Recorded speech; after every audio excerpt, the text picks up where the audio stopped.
గుంటూరు జిల్లా అమరావతి మండలం. అబ్బాయి పేరు పల్లిపోగు వరప్రసాద్. సెస్సి కాలేజీలో బీటెక్ సెకండ్ ఇయర్ చదువుతున్నాడు.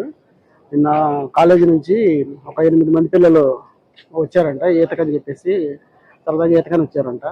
వచ్చిన తర్వాత బ్యాంకులో పని ఉంటే చూసుకొని కాలువ రావడం జరిగింది. 3 గంటల టైంలో మిస్ అయ్యారని మా బాబు ఇక్కడ చదువుతున్న మా తమ్ముడు గారి బాబు అబ్బాయి, అయితే మా బాబు కూడా ఇక్కడ ఫార్మసీ చదువుతున్నాడు. తను ఏంటంటే కాలేజ్ అయిన తర్వాత 4 గంటలకి వీళ్ళు తన కొలీగ్ ఉన్నాడు ఇంకొక అబ్బాయి, వాళ్ళ క్లాస్మేట్. అబ్బాయి ఫోన్ చేసి ఇలా మిస్ అయ్యాడు, ఈతకు వచ్చానంటే అది కన్ఫర్మేషన్ చేసుకుని మా బాబుకి 4 గంటలకి 4:30 అట్లా ఫోన్ చేశారు.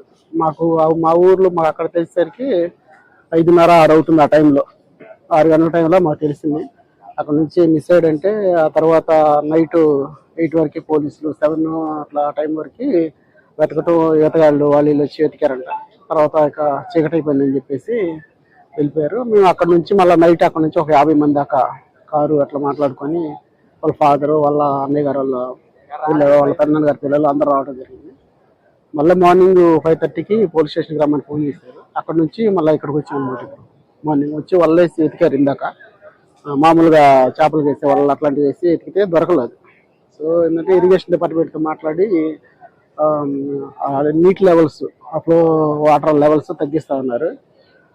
ఎమ్మెల్యే గారి ద్వారా మాట్లాడించారు. అది తగ్గిస్తే మరి తర్వాత మళ్ళీ దేవులకి ఏ సంగతి చెప్తా ఉన్నారు.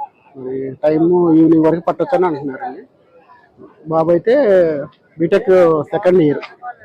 ఫస్ట్ మాకు మా తమ్ముడు గారి బాబు ఉంది. అన్నయ్య వాళ్ళు ఇద్దరు అన్నదమ్ములు. ఆయనకి 2 కొడుకులు అయితే పెద్ద బాబు ఈయన వరప్రసాద్. తండ్రి ఏం చేస్తుంటారు? లారీ డ్రైవర్ అండి.